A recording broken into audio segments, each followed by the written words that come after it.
Dari 9 anggota DPR RI dan 4 anggota DPD RI, siapa sih yang keras berbicara tentang Bali dan kebudayaan? Satu-satunya pejabat RI yang secara vokal membela semeton kita, terlepas dari apapun konsekuensinya ya. Kita bangga loh punya perwakilan dari sosok seperti AWK. Jadi AWK dipecat ini bukan artinya bukan malu gitu, malah bangga gitu ya.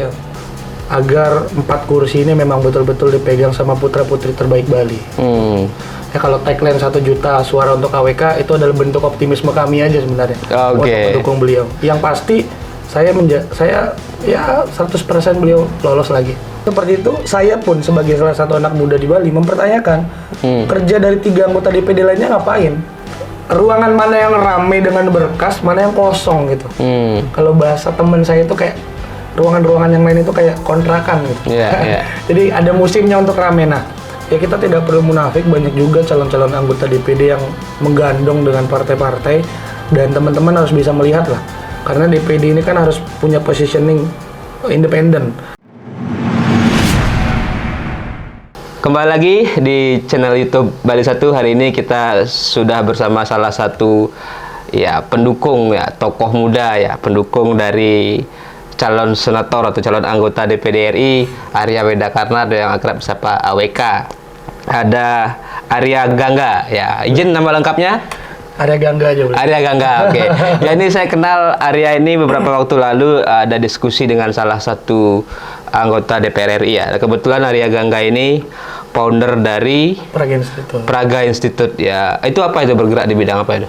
Kebetulan itu lembaga yang ya sama teman-teman bergerak di bidang sosial, pendidikan sama politik. Jadi kemarin kita sempat tur ke sekolah-sekolah untuk buat talk show tentang politik anak-anak SMA. Oke, itu intinya bergerak memberikan edukasi politik juga ya kepada anak-anak muda. Yang lihat konten-kontennya banyak. Di mana saja yang bisa kita lihat lah konten-kontennya Arya ini? Ada di Instagramnya Praga Institute. Lalu yang kedua di TikToknya juga ada Praga Institute, sama di IG saya Arya Gangga. IG, YouTube berarti? YouTube ada Praga Institute. Praga Institute juga, oke. Nah, ini yang saya tahu ini Arya Gangga ini juga salah satu pendukungnya AWK. Nah, sudah nyoblos berarti kemarin kan? Pasti nyoblos AWK di TPS gitu kan. Nah, ini kan tapi yang menarik adalah beberapa hari sebenarnya jelang pencoblosan kan AWK tersandung ya masalah lah, kita anggap dipecat ya. Artinya diberhentikan secara tetap bahasanya dari Badan Kehormatan atau BK DPD RI. Nah, menurut Arya kemarin juga situasi di DPS, keyakinannya kira-kira ngaruh nggak pemecatan AWK itu terhadap AWK ini bisa kembali terpilih apa enggak gitu ya di nanti, karena data terakhir yang kita walaupun sementara ya itu kayaknya AWK masih tetap masuk ya, mungkin 4 besar, tapi apakah suara akan terbanyak 750.000 hampir ya 740.000 kalau nggak salah di pemilu tahun 2019 lalu, apakah bisa sama segitu atau bahkan sejuta suara untuk AWK seperti ada tagline-nya begitu yang lumayan ramai juga? Kalau ditanya berpengaruh atau enggak, justru kita nggak bisa munafik ya, pasti berpengaruh. Cuma kemudian berpengaruhnya itu apakah ke hal yang negatif atau positif? Ya sejauh dimana kami melihat, kebetulan saya juga masih satu keluarga besar, satu semeton dengan AWK. Ya saya lihat semeton Bali justru makin solid untuk mendukung AWK, terlepas dari beberapa faktor yang mungkin punya preferensinya masing-masing masyarakat. Ya cuma ada kekhawatiran yang mungkin secara dimana saya ngobrol dengan beliau agar 4 kursi ini memang betul-betul dipegang sama putra-putri terbaik Bali. Ya kalau tagline 1 juta suara untuk AWK itu adalah bentuk optimisme kami aja sebenarnya untuk mendukung beliau. Yang pasti saya ya 100% beliau lolos lagi. Jadi artinya walaupun dipecat itu nggak ngaruh lah terhadap keterpilihannya AWK, tetap terpilih. Seharusnya pasti tetap terpilih melihat perkembangan sosial media dan respon dari masyarakat. Dan ini juga sebenarnya kan dimanfaatkan oleh oknum-oknum politisi tertentu ya, agar kemudian 2 kursi DPD lainnya diambil oleh kelompok tertentu. Nah, itu berarti ada semacam tanda kutip juga konspirasi juga terhadap apa yang menimpa AWK ini, itu digoreng juga oleh lawan politik. Iya, bisa juga. Karena mau tidak mau kan dengan AWK jumlah suaranya banyak, artinya ada kemungkinan kursi lainnya diambil oleh orang lain. Dan itu yang juga sebenarnya dikhawatirkan oleh beliau, agar ya bahasa kasarnya bagi-bagi suara lah ya. Nah, sementara ini kan kalau kita lihat 4 terbesar mungkin Bro Arya bisa cek lah, bisa sampaikan. Itu kan masih ada WK, ada siapa lagi yang sejauh ini? Ada Ray Mantre, tokoh kita juga dari mantan wali kota Denpasar. Ada Mbok Nilo. Nah, Nilo Jelantik. Tadi satu-satunya perempuan. Ya, tadi pagi saya WA sampaikan beliau, Mbok Nilo, selamat berjuang ini, kawal suara ya gitu. Yang ketiga ada Marta Jiwo dan yang pasti AWK. Ya, oke. Dari apa namanya, kemarin gitu ya, ada pencoblosan, kemudian juga mungkin komunikasi Arya dengan teman-teman termasuk sesama pendukung AWK atau yang anak-anak muda gitu misalnya, apa kira-kira yang membuat anak-anak muda atau masyarakat Bali secara umum ini masih memilih AWK walaupun AWK dipecat gitu ya? Iya. Nah, ini uniknya yang ada di Bali gitu.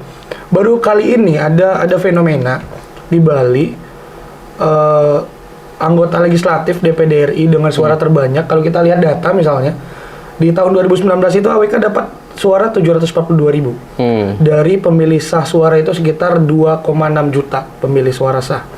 Kalau kita bagi itu, AWK megang suara sekitar 32% di Bali. Dan tokoh sebesar ini dipecat karena kontroversinya yang mungkin orang punya preferensi masing-masing dan pendapat masing-masing. Lalu kalau kita bicara soal nanti kemudian 2024, saya kira AWK sejauh dimana saya juga dapat DM, dapat WA, terutama dari semeton-semeton saya, ada yang WA dari Pupuan, dari Buleleng Rah, all out untuk AWK, all out. Nah, saya kira ini adalah semangat dari saudara-saudara semeton-semeton yang kemudian bersatu untuk mendukung AWK gitu. Dan saya kira besok ini pasti beliau terpilih kembali. Jadi ini kan seperti juga tanda kutip AWK ini terzolimi gitu. Nah, biasanya yang tokoh-tokoh terzolimi mendapat simpati, apakah benar demikian gitu? Enggak terzolimi sih. Saya justru sepakat dengan beliau. Saya bukan pendukung fanatik ya.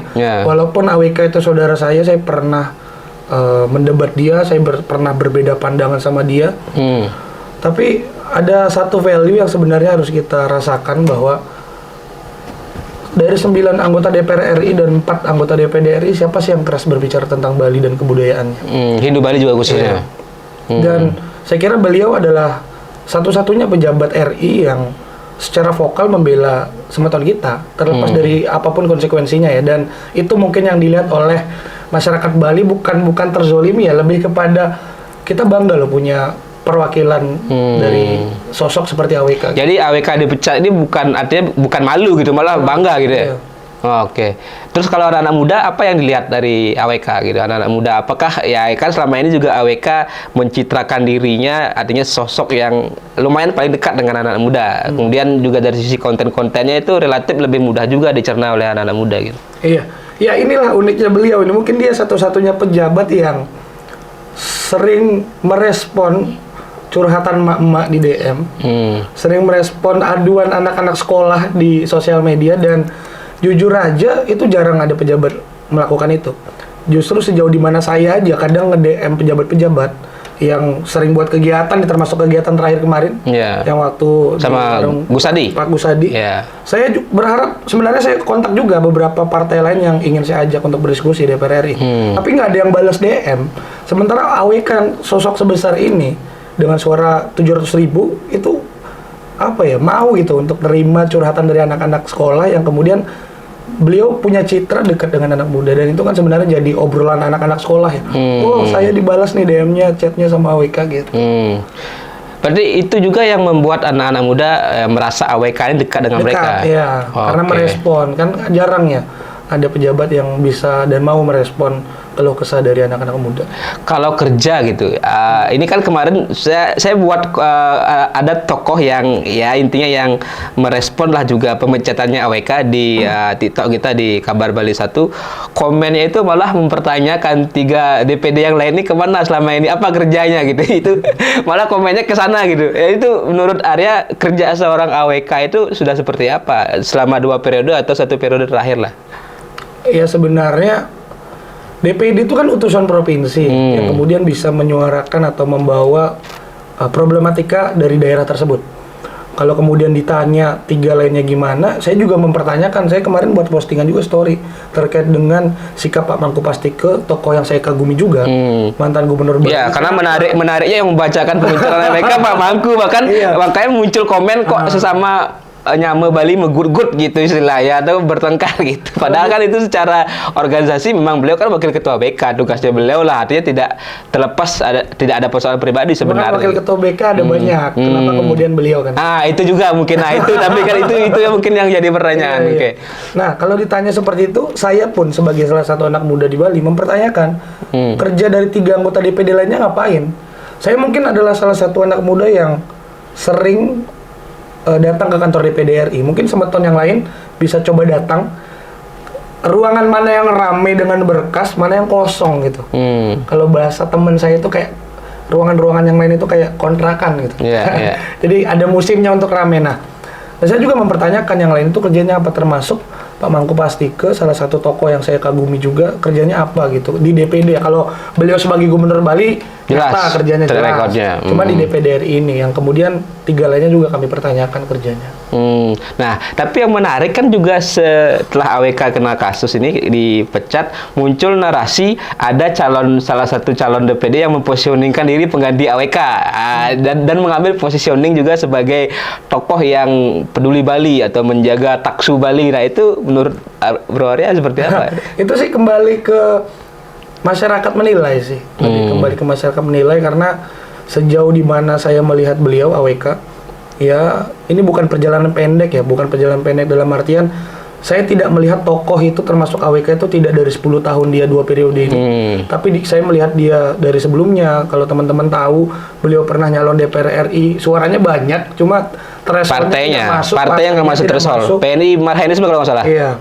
2009 ya? 2009. Dan sebelum-sebelumnya juga beliau aktif, beliau juga penglingsir kami, Sekjen PNDBTK, Persatuan Agung Tegah Kori. Dan kalau bicara soal track record, beliau bukan orang baru yang berbicara tentang kebudayaan. Nah itu sih. Kalau kemudian tadi dinarasikan bahwa ada orang yang mempositioningkan diri seolah-olah menggantikan figur beliau dalam membela kebudayaan, saya kira teman-teman juga harus objektif melihat jejak rekam dari tokoh tersebut. Oke. Apakah istilahnya itu cuma omon-omon gitu kan? Ya masyarakat yang menilai lah, saya nggak berani menilai. Cuma saya lebih menyarankan untuk mari kita lihat jejak rekam seseorang untuk kemudian menjadi pemilih yang objektif.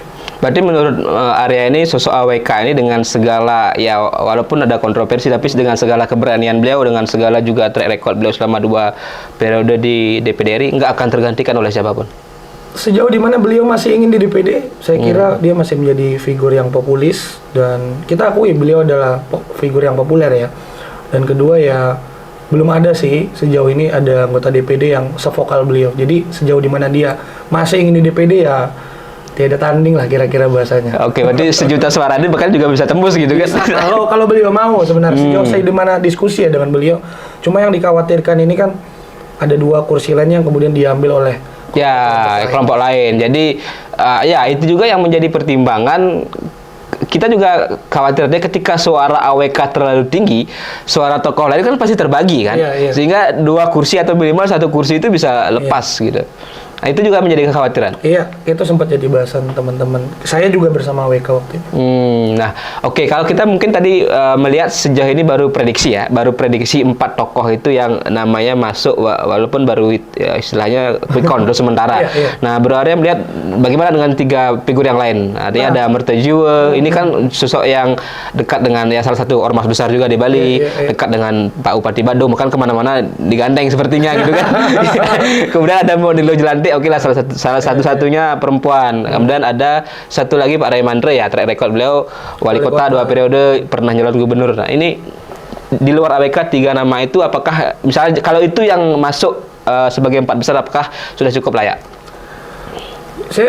Saya berusaha objektif aja, tidak mau jauh menilai. Cuma sejauh dimana saya melihat 4 teratas dari hasil perhitungan suara per detik ini, itu kan sekitar 26% baru masuk. Ya ini hari 15 jam Kamis. Ya kita podcast jam 1-an lah. Jam 1-an ya, itu masuk suaranya 26%. Ada 4 teratas, diantaranya Raimandre, Nilo Jelantik, dan Mertejiwe di luar AWK. Kalau Mbok Nilo, saya kira beliau cukup getol ya berbicara tentang pariwisata. Dan kalau Pak Raimandre ya tokoh yang saya yakin semua orang kenal. Nah, cuma kalau Mertejiwe saya jujur aja belum begitu mengetahui. Terlepas dari beliau adalah gandengannya siapa, cuma kembali lagi kita harus melihat jejak rekam, karena kenapa saya salut dengan AWK. AWK mungkin salah satu ya, saya bilang salah satu calon DPD yang tidak menggunakan money politik. Kedua, tidak banyak menggunakan baliho dan tidak menggandeng siapapun. Oke, pede dengan sendirinya sih. Sama seperti Mbok Nilo lah. Jadi istilahnya kalau dulu di 2019 saya ingat betul ada salah satu calon DPR RI dari partai penguasa yang dikatakan caleg menggandong gitu. Ya berarti AWK ini tidak menggandong dengan siapapun. Tidak menggandong siapapun. Dan itu sebenarnya kan ya kita tidak perlu munafik, banyak juga calon-calon anggota DPD yang menggandong dengan partai-partai, dan teman-teman harus bisa melihat lah. Karena DPD ini kan harus punya positioning independen. Jangan sampai tanda kutip jadi petugas partai malah gitu. Jangan sampai jadi perpanjangan aja hanya sekedar untuk terpilih. Karena saya sepakat dengan beliau AWK, DPD itu bukan jabatan yang terlalu keren karena tidak ada budgeting, tidak ada bansos. Jadi modal menjadi anggota DPD ya mulut. Jadi saya sempat debat di salah satu WA group. Ya jadi anggota DPD itu harus pintar ngomong. Kalau nggak pintar ngomong ya gimana gitu kan. Dewan Perwakilan Daerah, Dewan Perwakilan Rakyat harus pintar ngomong. Kalau nggak pintar ngomong ya nggak usah jadi anggota dewan gitu. Iya, ya karena itu yang memang menjadi persoalan kita di Bali ya. Artinya dari calon di tokoh-tokoh yang duduk di PD selama ini kan dianggap tidak bersuara selain AWK, hanya AWK yang getol bersuara. Sebenarnya dengan sebegitu ya lemah lah sebenarnya fungsi wewenang seorang DPD, apa yang bisa kita harapkan dari seorang anggota DPD menurut pandangan Arya lah? Minimal DPD kalau secara fungsi perundang-undangan dia mampu merekomendasikan atau mengajukan rancangan undang-undang pertama, dan kedua dia bisa membawa aspirasinya dari daerah ke nasional. Dan kalau itu digunakan semaksimal mungkin untuk membawa kepentingan daerah, saya kira itu bisa menjadi sebuah catatan ya. Cuma ketika memang beberapa anggota dewan lainnya DPD ini tidak bersuara selantang AWK, justru kita harus mempertanyakan dong kekuatan taring dari DPD.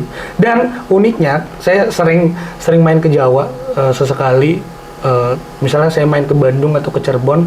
Teman-teman di Jawa itu justru melihat DPD itu sebagai sebuah lembaga yang dijabat oleh orang-orang yang nggak laku lagi. Gitu. Oh, atau pensiunan, pensiunan politik gitu, atau tanda kutip apkiran lah. Gitu. Kalau di Jabar, di Jateng, di Jatim itu katanya teman-teman yang isi jabatan DPD ini orang-orang yang memang pensiun dan nggak laku. Sementara kita bersyukur di Bali ada 4 DPD. Yang satu itu vokal gitu. Dan ironinya itu kan dipecat gitu sesuai dengan berita terakhir. Tapi yang 2 itu pensiun kepala daerah gitu. Nggak masalah. Oh, nggak masalah. Track recordnya jelas. Oke. Nah, misalnya kayak Pak Mangku juga, saya sangat menyayangkan Pak Mangku yang punya kapasitas besar juga, pengalaman yang bagus, Kapolda, Gubernur. Periode lagi. Tapi nggak bertaring di DPD. Tapi nggak bertaring di DPD. Justru bertaringnya ketika mencat AWK. Membacakan keputusan BK DPD. Ya, bertaringnya ketika membacakan pembicaraan AWK gitu. Nah, kalau yang satu lagi ya Agung Gede Agung. Kinerja menurut Bro Arya. Walaupun beliau nggak maju kan, artinya nggak ada pretensi politik lah. Artinya kita mengkritisi beliau pun nggak ngepek lah kepada beliau kan, karena beliau nggak maju gitu. Tapi minimal menjadi sebuah pertanggungjawaban publik, apa sih yang dilakukan orang DPD ini sampai akhir masa jabatannya, kan itu harus ada pertanggungjawaban publiknya. Karena beliau dari Badung, Bang Wi. Sejauh dimana saya punya beberapa teman-teman di Badung, beliau cukup memperhatikan Badung ya. Cuma sebagai anggota DPD RI, saya kira kerjanya harus seperti AWK ke 9 kabupaten kota dong. Bukan berarti ketika dominan dapat suaranya di Badung hanya ngurusin Badung. Ada juga anggota DPR RI yang hanya dapat suaranya di Gianyar, hanya ngurusin Gianyar. Ya ini katakan siapa gitu. Kita tuh tahu lah. Di Gianyar lah pokoknya. Ya, dari partai penguasa lah gitu kan. Ya. Nah, ini sebenarnya terlepas dari kesepakatan partai untuk pembagian wilayah, itu kan sebenarnya tidak ya, itu milik kita bersama. Iya, karena yang diwakili kan Dapil Bali, bukan Dapil Gianyar. Kalau mau ngurus Gianyar ke DPRD Bali saja, ngapain ke DPR RI atau ke DPD RI kan begitu. Nah, kalau Pak Agung Gede Agung cukup baik, cuma agak kurang aja sih di pemerataan di daerah-daerah lain, karena beliau dominan menang di Kabupaten Badung. Ya lah, kalau Haji Bambang? Nggak tahu ya. Waktu ini timnya sempat ketemu saya, cuma sejauh dimana beberapa saya dapat obrolan dari teman-teman, termasuk dari teman-teman Muslim sekaligus, agak kurang respect aja sih ketika ada adu domba di di wilayah Karangasem. Nah itu mungkin semua teman-teman Karangasem tahu sih. Ada adu domba suku, agama, ras, dan itu tidak sehat menurut saya. Nah kalau kita melihat skopnya kita bicara DPD ya, walaupun nanti di Pilpres mungkin kita akan bahas di sesi berikutnya. Narasi atau penggunaan atau istilah-istilah politik identitas itu masih berlaku nggak sih untuk kontestasi DPD sekarang menurut Arya? Tergantung politik identitas yang dimaksud apa. Didefinisikan. Nah, definisinya. Definisikan dulu.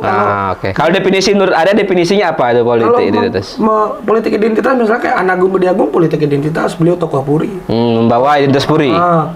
Kalau misalnya kayak Pak Gungadi juga sama, AWK juga sama. Nah, yang saya tidak sepakati adalah politik identitas membawa suku dan agama, SARA inilah. Tapi kemudian ada kalau membawa identitas backgroundnya dari mana itu kan menjadi suatu yang penting sebenarnya. Sebagai misalnya dia sebagai salah satu tokoh yang sudah berjuang, orang Puri atau orang mana gitu. Nah masalah kalau bawa-bawa agama saya kurang sepakat.